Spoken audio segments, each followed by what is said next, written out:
Capítulo 9. A Ode de Wordsworth tem o subtítulo Intimações da Imortalidade das Recordações do Começo de Sua Infância. No caso de Fett, as intimações da imortalidade eram baseadas em recordações de uma vida futura. Além disso, Fett não conseguia escrever um poema que valesse uma merdinha sequer, por mais que se esforçasse. Ele adorava a Ode de Wordsworth e queria poder ter criado algo que se igualasse a ela. Jamais o fez. De qualquer maneira, os pensamentos de Fett haviam se voltado para viagens. Aqueles pensamentos haviam adquirido uma natureza específica. Certo dia ele dirigiu até Wideworld, Trevor Borough, filial de Santana, e teve uma reunião com a moça do balcão, a moça e o terminal de computador dela.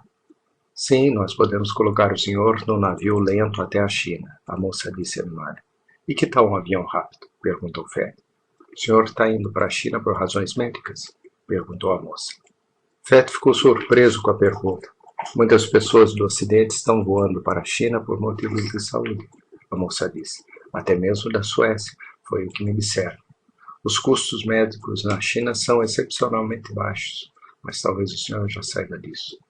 O senhor sabia disso? Cirurgias de grande porte chegam a aproximadamente $30 em alguns casos.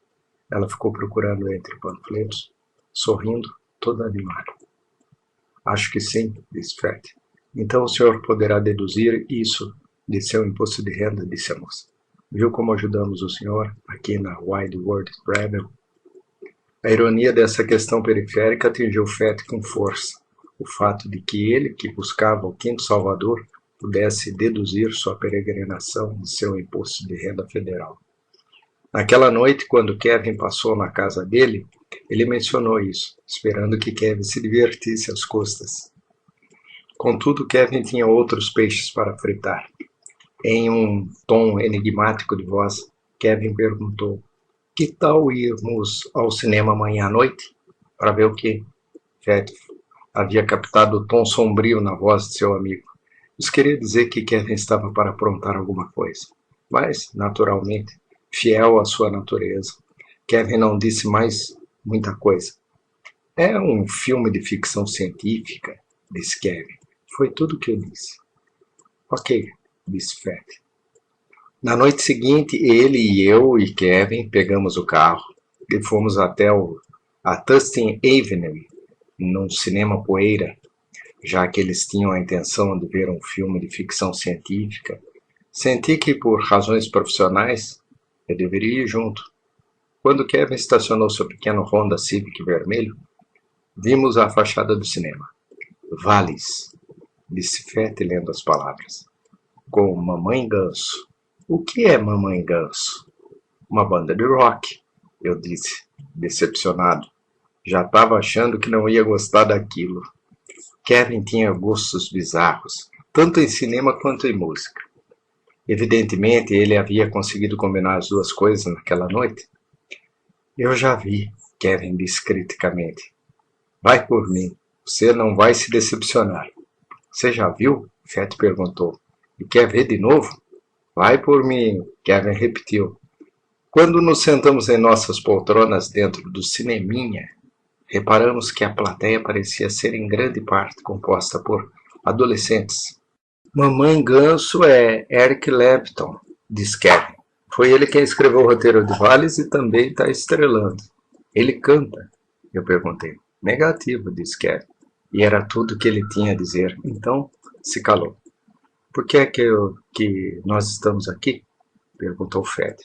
Kevin olhou para ele de esguelha e não respondeu. Está aqui é uma daquelas coisas tipo, sabe, recorde de arroto? Perguntou Fett. Certa vez, quando estava numa depressão daquelas especiais, Kevin havia trazido um disco que ele, Kevin, garantiu a ele, Fett, que o animaria. Fett precisou colocar seus fones de ouvido Stax eletrostáticos e pôs volume no máximo. A trilha consistia em arrotos. Negativo, disse Kevin. As luzes diminuíram, a plateia adolescente fez silêncio, Os títulos e créditos apareceram. O nome Brad Mini significava alguma coisa para você? Perguntou Kevin. Ele fez a música. Mini trabalha com sons aleatórios criados por computador que ele chama de música de sincronicidade. Ele já lançou 3 LPs. Eu tenho o segundo e o terceiro, mas não consigo achar o primeiro. Então, é coisa séria, disse Fett.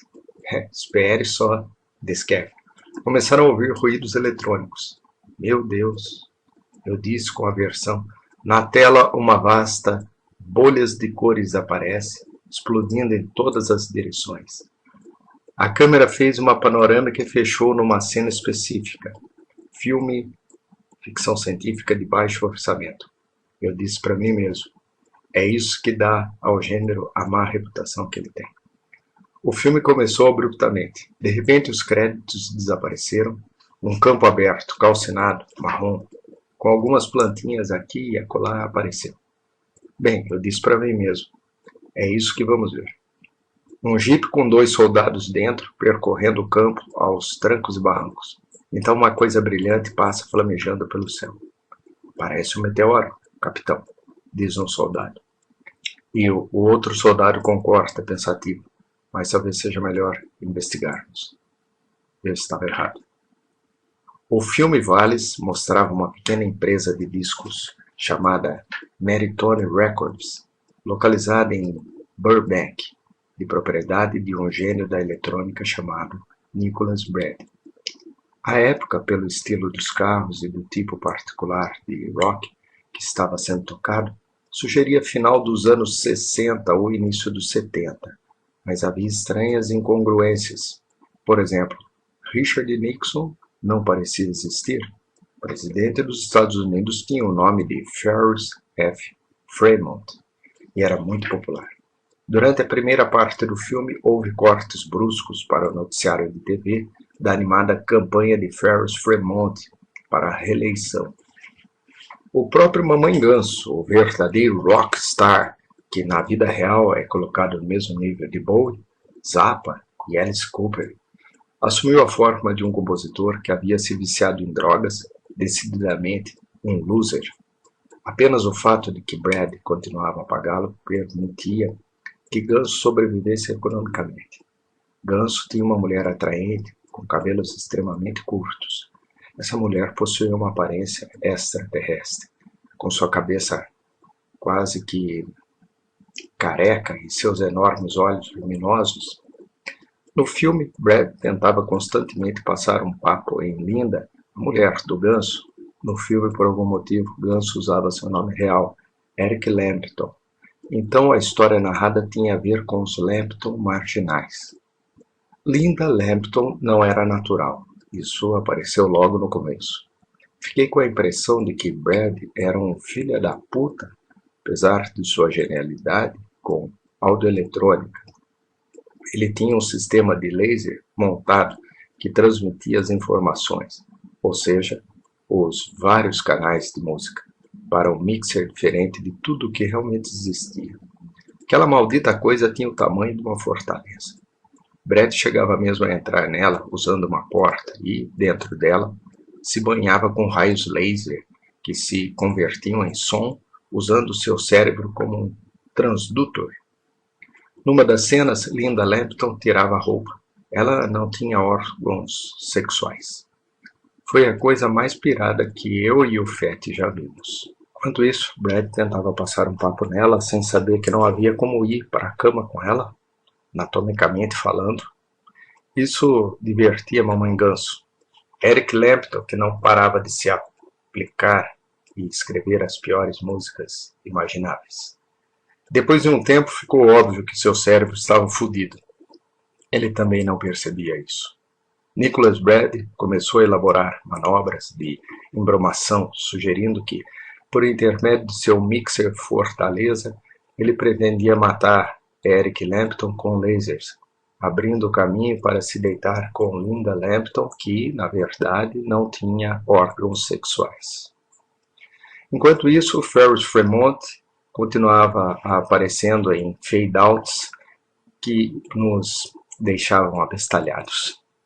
Fremont ia ficando cada vez mais parecido com Brad, e Brad parecia se metamorfosear em Fremont. Cenas filmadas que mostravam Brad em enormes eventos de gala, aparentemente questões de Estado, diplomatas estrangeiros, andando de um lado para o outro com bebidas, e um burburinho constante ao fundo. Um ruído eletrônico que lembrava o som criado pelo mixer de Brad. Eu não estava entendendo aquele filme, nem um pouco.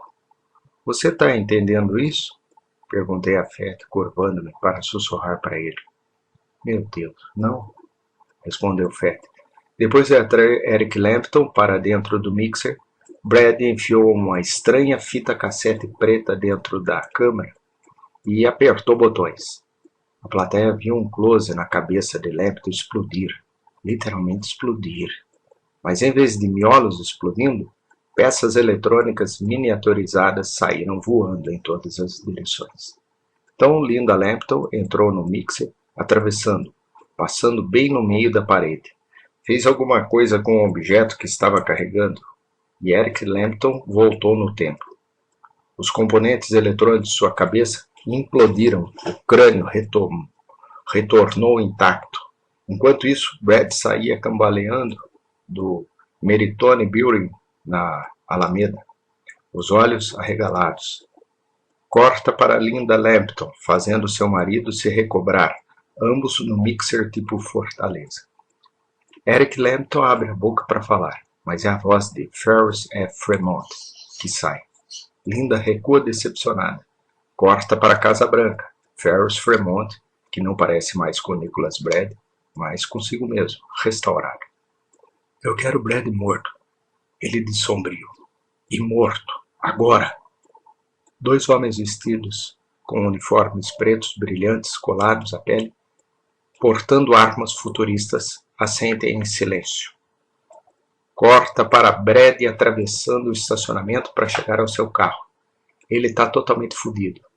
Pan para homens de ternos pretos em telhados com miras telescópicas. Bray se senta dentro do carro e tenta dar a partida. Dissolve para grandes massas de moças vestidas em uniformes de chefes de torcida vermelhos, brancos e azuis. Mas elas não são chefes de torcidas. Elas entoam num canto: Matem Brad! Matem Brad! Slow motion, os homens de preto disparam suas armas. Subitamente, Eric Lampton está em pé do lado de fora da Merilone Records. Close de seu rosto. Seus olhos assumem um aspecto estranho. Os homens de preto são calcinados. Suas armas derretem. Matem Brad! Matem Brad! Milhares de garotas vestidas com uniformes vermelhos, azuis e brancos idênticos. Algumas rasgam e arrancam fora seus uniformes em um frenesi sexual. Elas não têm órgãos reprodutores. A cena se dissolve. O tempo passou. 2 Ferris F. Fremont estão sentados de frente um para o outro em uma mesa enorme de nogueira. Entre os dois, um cubo de luz rosa pulsante. É um holograma. Ao meu lado, Fett grunhe. Ele se inclina para a frente e não tira os olhos da tela. Eu faço a mesma coisa. Reconheço a luz rosa. É a cor que Fett me descreveu como sendo a relacionada à zebra. Cena de Eric Lampton nu na cama com Linda Lampton. Eles tiram uma espécie de membrana plástica e revelam órgãos sexuais por baixo. Fazem amor e depois Eric Lampton desliza para fora da cama. Vai até a sala de estar, injeta seja lá qual for a droga que ele anda tomando. Senta-se, baixa a cabeça, cansado. Abatimento. Long shot. A casa dos Lampton, vista de baixo. A câmera é o que eles chamam de câmera 3. Um raio de energia disparado na casa abaixo. Corte rápido para Eric Lampton. Ele estribucha como se tivesse sido perfurado. Leva as mãos à cabeça, convulsionando agonizante. Big close de seu rosto. Seus olhos explodem. A plateia perde o fôlego junto com a gente, incluindo eu e o Fett. Olhos diferentes substituem aqueles que explodiram. Então, muito lentamente, Sua testa desliza e se abre ao meio. Um terceiro olho se torna visível, mas ele não tem pupila. Possui uma lente lateral. Eric Clapton sorri. Pula para uma sessão de gravação. É um tipo de grupo de folk rock. Eles estão tocando uma música que os deixa animados, paca. Eu nunca ouvi você escrevendo assim antes. Um homem na mesa de som diz para Clapton. A câmera desce até aos alto-falantes. O nível do som aumenta, então corta para o sistema de playback Ampex. Nicholas Brad está tocando uma fita do grupo de folk rock. Brad faz um sinal para o técnico dentro do mixer Fortaleza. Raios laser disparam em todas as direções. A faixa de áudio sofre uma transformação sinistra. Brad franze a testa, rebobina a fita, torna a tocá-la. Ouvimos palavras. Matty, Ferris, Fremont. Matty, Ferris, Fremont. Sem parar. Brad interrompe a fita, rebobina e torna a tocá-la. Desta vez a canção original que Clapton escreveu, sem qualquer menção a Ferris, Fremont. Blackout. Nenhum som, nenhuma imagem. Então, lentamente, o rosto de Ferris F. Fremont aparece com uma expressão sombria, como se tivesse ouvido a fita. Curvando-se, Fremont aperta o botão do sistema de interfone de mesa. Ligue para o secretário de defesa, ele diz. Mande chamá-lo imediatamente. Preciso falar com ele. Sim, senhor presidente. Fremont se recosta, abre uma pasta. Fotos de Eric Clapton, Linda Clapton, Nicholas Brad, além de dados adicionais. Fremont estuda os dados. Um raio de luz rosa vindo do alto atinge sua cabeça, por uma fração de segundo. Fremont estremece, parece intrigado, e então o corpo rígido, como um robô, se levanta, caminha até uma fragmentadora com um rótulo que diz fragmentadora, e joga a pasta e seu conteúdo dentro dela. A expressão em seu rosto é vazia. Ele esqueceu tudo, completamente. O secretário da defesa está aqui, senhor presidente. Intrigado, Fremont diz. Eu não mandei chamá-lo. Mas, senhor, corta para a base da Força Aérea. Míssil sendo lançado. Close de documento com o carimbo de secreto. Vemos o documento ser aberto. Voz em off. Valles? Que é isso, general? Uma voz grossa e autoritária. VEST Active Living Intelligence System. Vasto sistema ativo de inteligência viva. Você jamais deverá. O prédio inteiro explode, envolto pela mesma luz rosa de antes. Do lado de fora, o míssil levanta voo. Subitamente parece perder o controle. Sirenes de alarme disparam. Vozes gritando. Alerta de destruição! Alerta de destruição! Abortar missão! Agora vemos Ferris F. Fremont fazendo um discurso de campanha em um jantar beneficente. Pessoas bem vestidas ouvindo. Oficial uniformizado se abaixa para sussurrar no ouvido do presidente. Em voz alta. Fremont diz. E então nós conseguimos o Valles? Agitado, o oficial diz. Algo deu errado, senhor presidente. O satélite ainda está. Voz abafada por ruídos da multidão. A multidão percebe que alguma coisa está errada. As pessoas bem vestidas se metamorfosearam nas garotas chefes de torcida de uniforme, vermelho, azul e branco, idênticos. Elas ficam imóveis, como robôs desligados. Cena final. A pulpos da multidão. Ferris Fremont de volta à câmera, fazendo sinais de V da vitória como Nixon. Obviamente ele conseguiu a reeleição. Cenas rápidas de homens vestidos de preto e armados em pé, atentos, satisfeitos, alegria geral. Alguns garotos entregam flores para a senhora Fremont. Ela se vira para aceitá-las. Ferris Fremont se vira também. Zoom da câmera. O rosto de Brad. Na volta para casa, descendo a Tustin Avenue, Kevin disse, depois de um período de silêncio mútuo entre nós três. Você viu a luz rosa? Vi, disse Fé. E o terceiro olho da lente lateral, disse Kevin. Mamãe Ganso escreveu o roteiro? Perguntei. escreveu o roteiro, dirigiu o filme e estrelou. Ele já havia feito algum filme antes? Fett perguntou. Não, disse Kevin. Houve transferência de informação, eu disse. No filme? Disse Kevin. Dentro da história? Ou você está falando do filme e da trilha de áudio para a plateia? Não sei se eu estou entendendo o que você... Comecei. Existe material subliminar naquele filme, disse Kevin. Da próxima vez em que eu for vê-lo, vou levar um gravador cassete com pilhas comigo. Acho que as informações estão codificadas em música de sincronicidade, de Mini, a música aleatória que ele faz. Eram Estados Unidos alternativos, disse Fett, onde em vez de Nixon ser presidente, Ferris Fremont foi. Eu acho. Eric e Linda Lambton eram humanos ou não? Perguntei. No começo eles pareciam humanos, depois vimos que ela não tinha, você sabe, órgãos sexuais. E depois eles arrancaram fora aquelas membranas e eles tinham órgãos sexuais, afinal.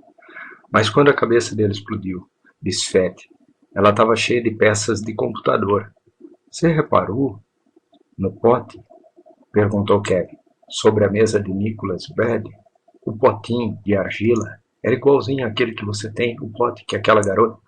Stephanie, disse Fett, fez para você. Não, disse Fett, não reparei.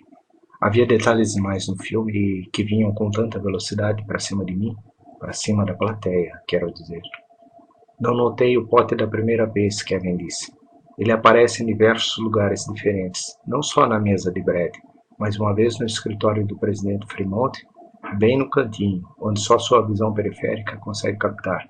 Ele aparece em partes diferentes da casa de Lambton, na sala de estar, por exemplo, e naquela cena em que Eric Lambton está cambaleando e derruba algumas coisas e a jarra de água, eu disse. Isso, disse Kevin, também aparece como uma jarra, cheia de água. Linda Lambton a retira da geladeira. Não, aquela era uma jarra de plástico comum, disse Fett. Errado, disse Kevin. Era o pote de novo. Como é que poderia ser o pote se era uma jarra? Perguntou Fett. No começo do filme, disse Kevin, no campo ressecado, em um canto, isso só é registrado de modo subliminar, a menos que você esteja procurando deliberadamente por ele. O design da jarra é o mesmo do pote. Uma mulher o está mergulhando em um riacho, um riachinho muito pequeno, quase seco. Eu disse, a mim me pareceu que o sinal cristão do peixe apareceu nele uma vez, assim como o design. Não, Kevin disse enfaticamente. Não? Eu também achei isso da primeira vez, disse Kevin. Dessa vez eu notei mais de perto. Sabe o que é? A hélice dupla. Mas isso é a molécula do DNA, eu disse. Correto? Kevin disse com um sorriso. Na forma de um design repetido que percorre todo o topo da jarra. Todos permanecemos em silêncio por algum tempo, e então eu falei. Memória do DNA, a memória do pool genético. Correto, disse Kevin, e acrescentou. No riacho, quando ela enche a jarra, ela? Perguntou Fett. Quem era ela? Uma mulher. Disse Kevin. Nós nunca mais voltamos a vê-la. Jamais vemos sequer o rosto dela, mas ela usa um vestido comprido e antiquado. Está descalça. Onde ela está enchendo o pote ou a jarra, há um homem pescando. É um corte rápido, apenas uma fração de um instante. Mas ele está lá. É por isso que você pensou ter visto o sinal do peixe. Porque você captou a visão do homem pescando. Acho até que havia uma pilha de peixes ao lado dele. Vou ter que olhar com muita atenção da próxima vez. Você viu o homem subliminarmente em seu cérebro, seu hemisfério direito, o conectou ao design de hélice dupla da jarra. O satélite, disse Fett. VALIS. Vast Active Living Intelligence System. Vasto sistema ativo de inteligência viva. Ele dispara informações até eles lá embaixo? Faz mais do que isso, disse Kevin. Sob certas circunstâncias, ele os controla. Pode dominá-los quando quiser. E estão tentando derrubá-lo? Eu perguntei. Com aquele míssil? Kevin explicou. Os primeiros cristãos, os verdadeiros, podem fazer você fazer o que eles quiserem que você faça. E ver ou não ver qualquer coisa. Foi isso que eu consegui sacar do filme. Mas eles estão mortos, eu disse. O filme se passava no presente. Eles estão mortos, disse Kevin. Se você acreditar que o tempo é real, Você não viu as disfunções temporais? Não. Eu e Fete dissemos em uníssono. Aquele campo desolado. Aquele era o estacionamento que Brad atravessou para entrar em seu carro, quando os dois homens de preto estavam posicionados e prontos para atirar nele. Eu não havia percebido isso. Como é que você sabe? Perguntei. Havia uma árvore, disse Kevin, nas duas vezes. Eu não vi árvore nenhuma, disse Fred. Bem, vamos todos ter que ver o filme de novo, disse Kevin. Eu vou. 90% dos detalhes foram projetados para passarem batido da primeira vez. Na verdade, eles passam batido apenas pela sua mente consciente. Eles ficam registrados em seu inconsciente. Eu gostaria de estudar o filme quadro a quadro. Eu disse. Então o sinal cristão do peixe é a hélice dupla de Crick e Watson, a molécula de DNA onde a memória genética está armazenada. Mamãe Ganso queria levantar essa questão. É por isso que os cristãos, concordou Kevin, que não são seres humanos, mas alguma coisa sem órgãos sexuais projetados para se parecer com seres humanos, mas analisados mais de perto são mesmo seres humanos. Eles têm órgãos sexuais e fazem amor. Mesmo que seus crânios estejam repletos de chips eletrônicos em vez de cérebro, eu disse. Talvez eles sejam imortais, disse Fett. E por isso que Linda Lampton é capaz de remontar seu marido, disse eu, quando o mixer de Brad o explodiu. Eles podem viajar para trás no tempo. Kevin, sem sorrir, disse. É isso aí. Então agora você pode ver por que eu queria que você visse Valles. Ele perguntou a Fett. Sim. Fett disse com ar sombrio de profunda introspecção. Como é que Linda Lampton conseguiu atravessar a parede do mixer? Perguntei. Não sei, respondeu Kevin. Talvez ela não estivesse realmente ali, ou talvez o mixer não estivesse ali. Talvez ela fosse um holograma. Um holograma, Fett repetiu. Kevin disse. Os satélites os controlava desde o começo. Ele podia fazer com que eles vissem o que ele quisesse. No final, onde fica claro que Fremont é Brad, ninguém repara. A própria esposa dele não repara. O satélite ocultou isso deles, de todos eles, de todos os Estados Unidos, caralho. Jesus, eu disse. Eu ainda não havia me dado conta disso, mas a percepção estava chegando lá. É isso aí, diz Kevin. A gente vê o Brad, mas obviamente eles não. Eles não percebem o que aconteceu. É uma luta pelo poder entre Brad e seu know-how e equipamento eletrônico, e Fremont e sua polícia secreta. Os homens de preto são a polícia secreta. E aquelas meninas que parecem chefes de torcida, elas são alguma coisa do lado de Fremont. Mas eu não sei o que. Vou tentar descobrir da próxima vez. Ele começou a falar mais alto. Existe informação na música de Minnie. À medida que vamos observando os eventos na tela, a música, meu Deus, aquilo não é música. São certos tons em intervalos específicos. Nos dá a pista inconscientemente. A música é que faz a coisa toda ter algum sentido. Será que aquele mixer enorme poderia, na verdade, ser alguma coisa que Minnie realmente construiu? Perguntei. Talvez, respondeu Kevin. Minnie se formou no MIT. O que mais você sabe a respeito dele? Fett perguntou. Não muito, disse Kevin. Ele é inglês, visitou a União Soviética uma vez. Ele disse que queria ver determinadas experiências que estavam realizando com informações e micro-ondas. Acabei de perceber uma coisa, interrompi. Nos créditos, Robin Jameson, o cara que fez a fotografia do filme. Eu conheço ele.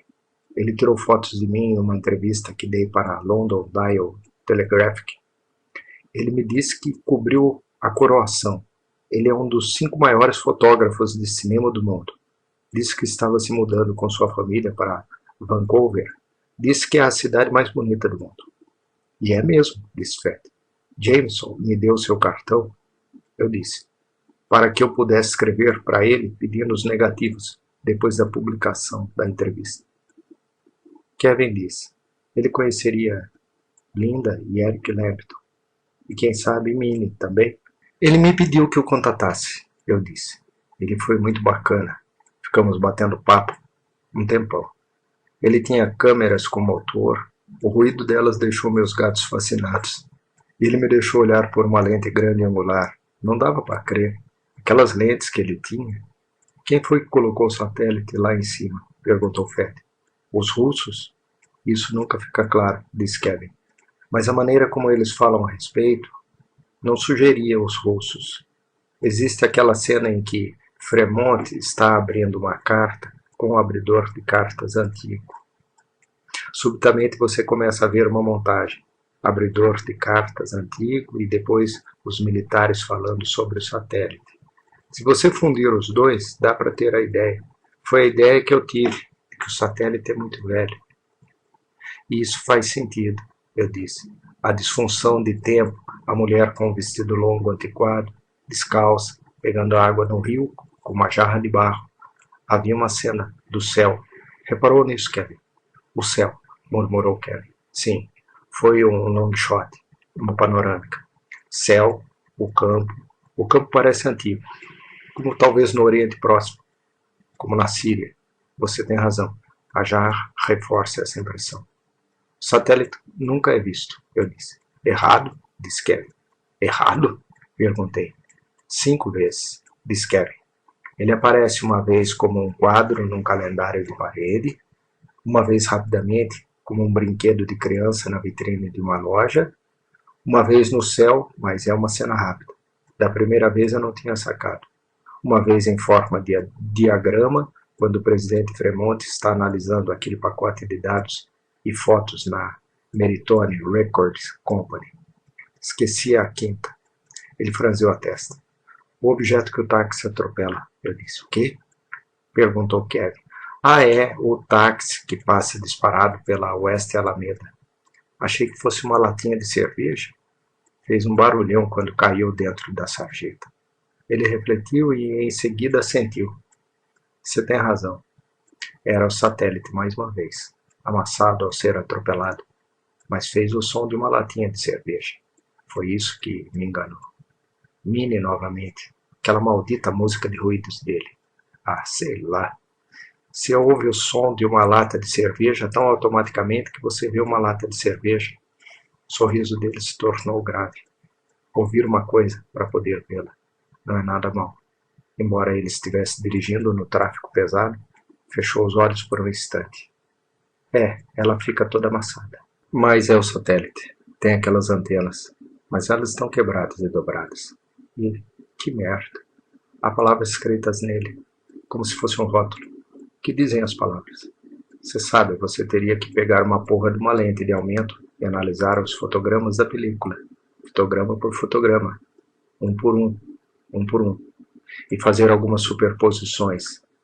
Estamos tendo um lag de retina. Isso é feito por intermédio dos lasers que Brad usa. A luz é tão brilhante que deixa... Kevin fez uma pausa. Atividade de fosfeno, eu disse, nas retinas da plateia. É isso que você quer dizer.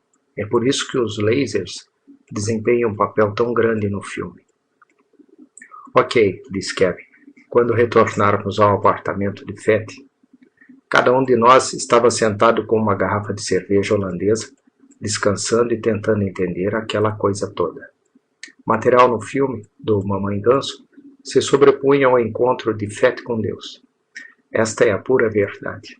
Eu diria, esta é a verdade de Deus.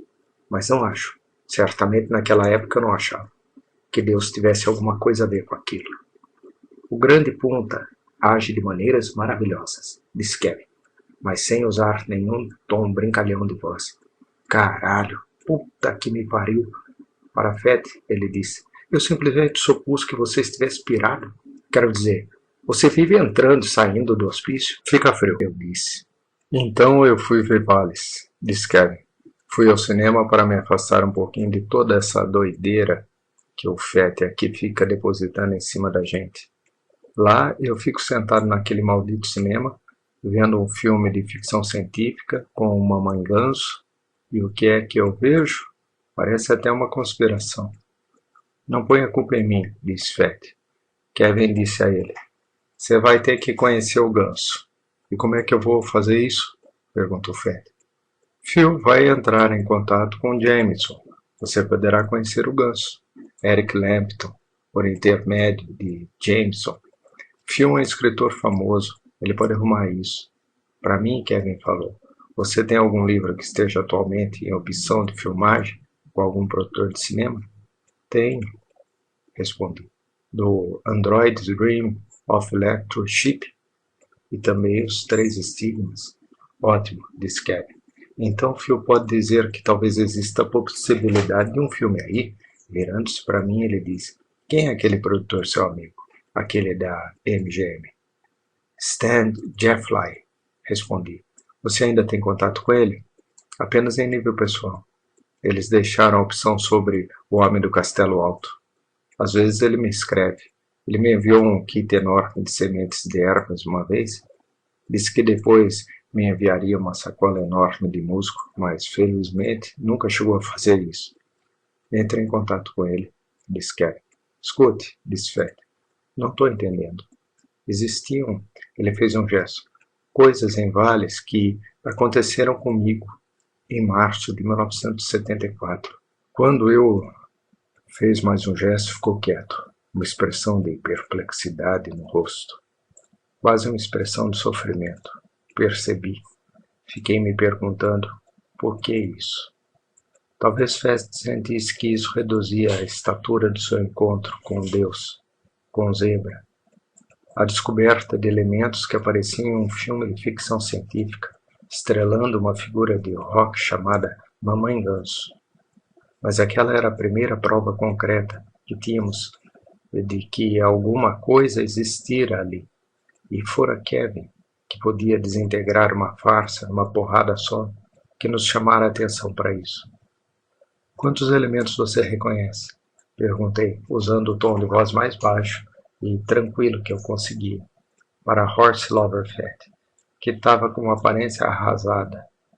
Depois de algum tempo, Fett sentou reto na cadeira e disse, ok, anote tudo, disse Kevin.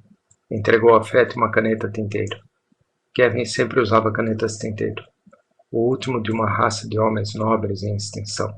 Papel? Ele perguntou olhando ao redor. Depois de trazer o papel, Fett começou a lista. O terceiro com a lente lateral. Ok. Assentindo, Kevin anotou. A luz rosa. Ok. O sinal cristão do peixe, que eu não vi, mas que você disse que era. A hélice dupla, disse Kevin. A mesma coisa, eu disse, aparentemente. Mais alguma coisa? Kevin perguntou a Fett. Bem, toda a maldita transferência de informação do Vales, do satélite, você diz que aquilo não apenas dispara informações para eles, como também os domina e os controla? Essa, disse Kevin, era a questão central do filme. O satélite tirou. Escute, o filme era sobre o seguinte. Existe um tirano obviamente baseado em Richard Nixon, chamado Ferris F. Fremont. Ele governa os Estados Unidos por intermédio daquela polícia secreta de preto, quero dizer, homens de uniformes pretos que usam armas com mira telescópio. E aquelas piranhas filhas da puta, daquelas líderes de torcida. No filme eles são chamados de Vapers. Essa eu não entendi, eu disse quando vi. Tava numa bandeira, disse Kevin. Dava para ver apenas num canto da tela. Vapers. Friends of the American People. Amigos do povo americano. O exército de cidadãos de Ferris. Todos iguais, todos patriotas. De qualquer maneira, o satélite dispara raios de informação e salva a vida de Brady. Isso você entendeu. Finalmente, o satélite faz com que Brady substitua Fremont no finzinho, quando Fremont ganhou a reeleição. Quem vira presidente, na verdade, é Brady, não Fremont. E Fremont sabe. Havia aquela cena dele com o dossiê de fotos das pessoas na Meritone Records. Ele sabia o que estava acontecendo, mas não podia evitar. Deu ordens para que os militares destruíssem o Vales. Mas o míssil começou a oscilar e precisou ser destruído. Tudo foi feito por Vales. Onde você acha que Brad obteve seu conhecimento de eletrônica em primeiro lugar? Do Vales. Então, quando Brad se tornou presidente como Ferris Fremont, Foi, na verdade, o satélite que se tornou presidente. Agora, quem ou o que é o satélite? Quem ou o que é Valles? A pista está no pote de cerâmica ou na jarra de cerâmica. São a mesma coisa. O sinal do peixe, que seu cérebro precisou remontar a partir de pedaços separados de informação. Sinal do peixe, cristãos, o vestido antigo da mulher. Disfunção temporal. Existe alguma conexão entre Valles e os primeiros cristãos, mas não consigo descobrir qual. De qualquer maneira, o filme faz uma alusão elíptica a isso. Tudo está em pedaços, todas as informações. Por exemplo, quando Ferris Fremont está lendo o dossiê sobre a Meritorious Records, você teve tempo de ler alguns dos dados? Não. Fett e eu respondemos. Ele viveu há muito tempo. Kevin disse com a voz grave, mas ainda está vivo. O dossiê dizia isso? Perguntou Fett. Sim, respondeu Kevin. Dizia isso. Então eu não sou o único que encontrou Deus, disse Fett. Zebra. Kevin o corrigiu. Você não sabe se era Deus. Você não sabe que merda era aquela. Um satélite, eu disse. Um satélite muito antigo que dispara informações? Irritado, Kevin disse. Eles queriam fazer um filme de ficção científica. É assim que você lidaria com a questão num filme de ficção científica se tivesse tido uma experiência dessas? Você devia saber disso, Phil. Não é isso, Phil?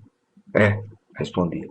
Então, eles o chamaram de Valles, disse Kevin, e o tornaram um satélite antigo, que está controlando as pessoas para remover uma tirania maligna que tem os Estados Unidos sob suas asas, baseada, obviamente, em Richard Nixon.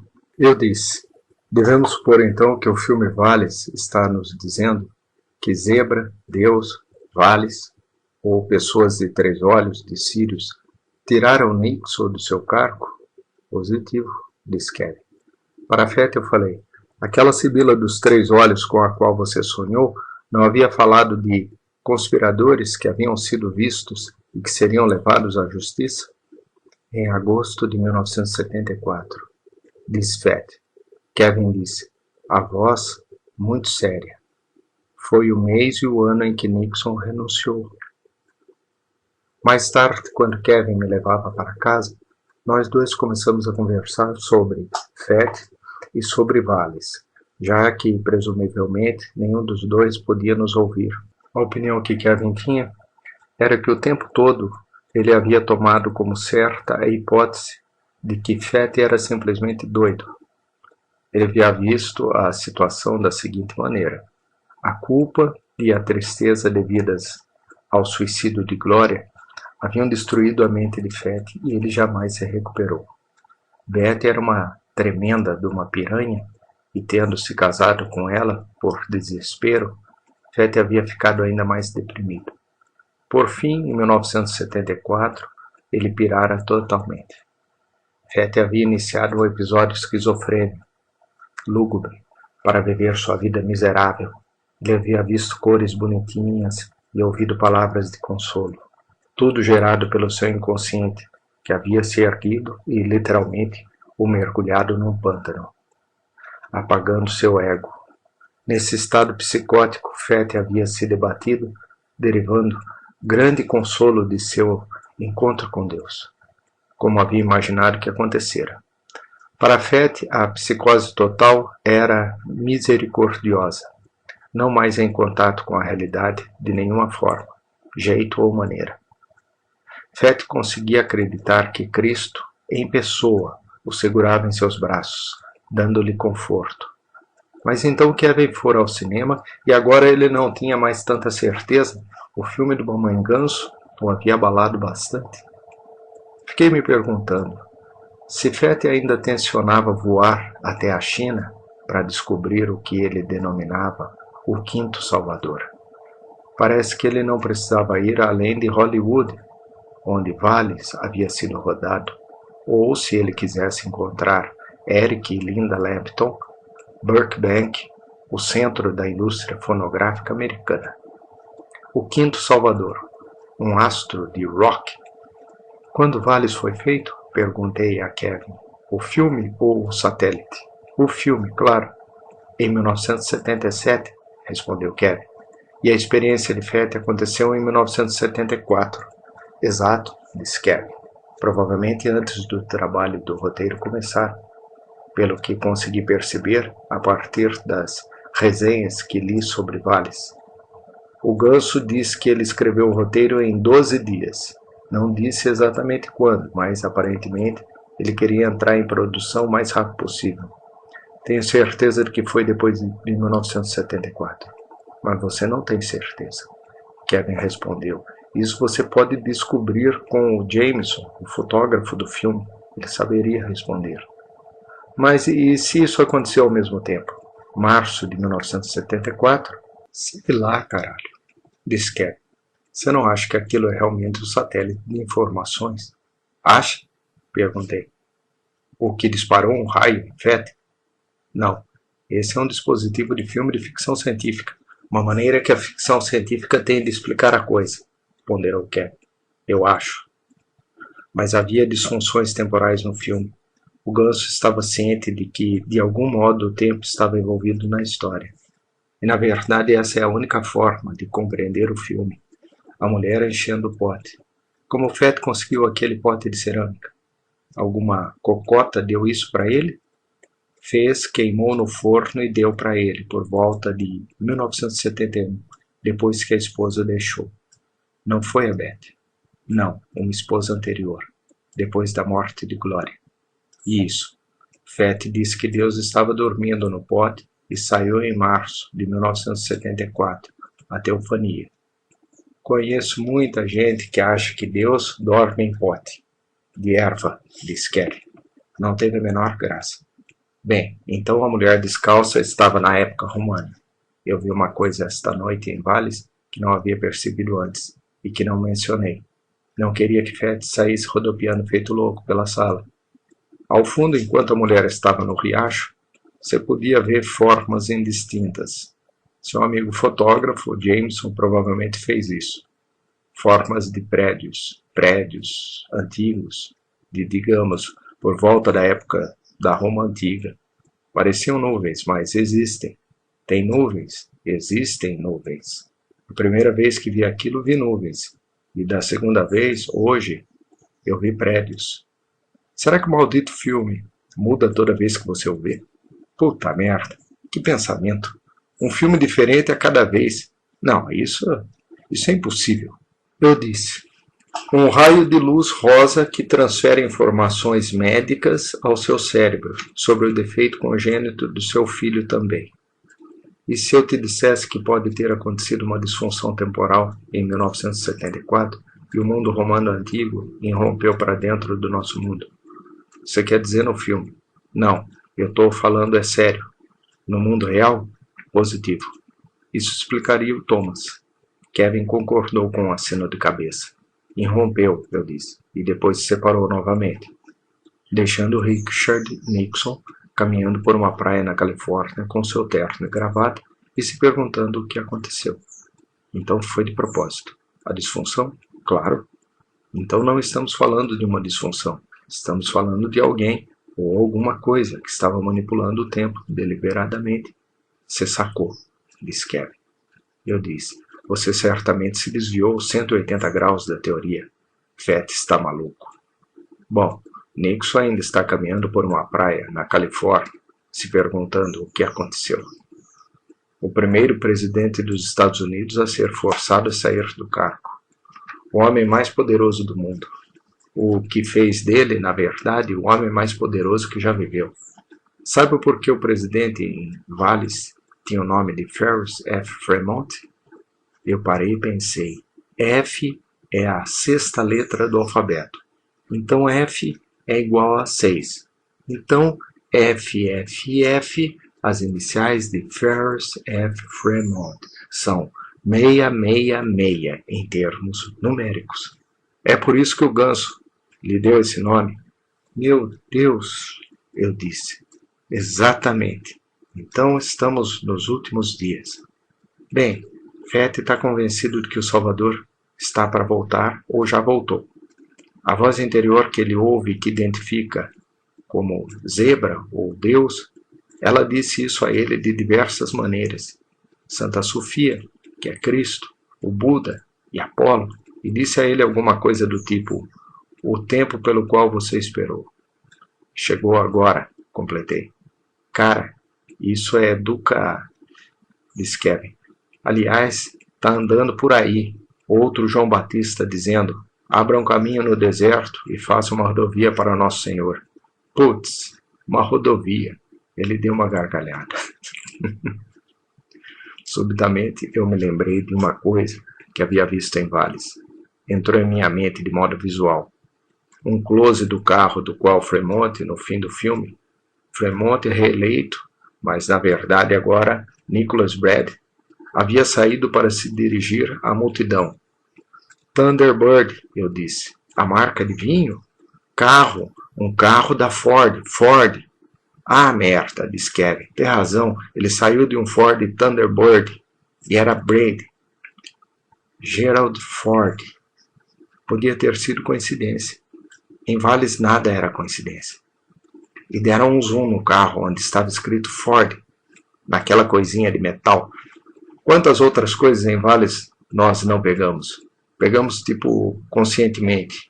Não há como dizer o que isso está fazendo ao nosso inconsciente. Esse maldito filme pode estar, Kevin fez uma careta, disparando todo tipo de informações para nós, visual e auditivamente. Preciso fazer uma gravação da trilha sonora desse filme. E eu preciso colocar um gravador lá dentro da próxima vez em que eu for vê-lo. O que vai acontecer dentro dos próximos 2 dias? Que tipo de música está nos LPs do Mini? Perguntei. Sons que lembram as canções da Baleia Jubarte. Fiquei olhando para ele, sem saber se ele estava falando sério.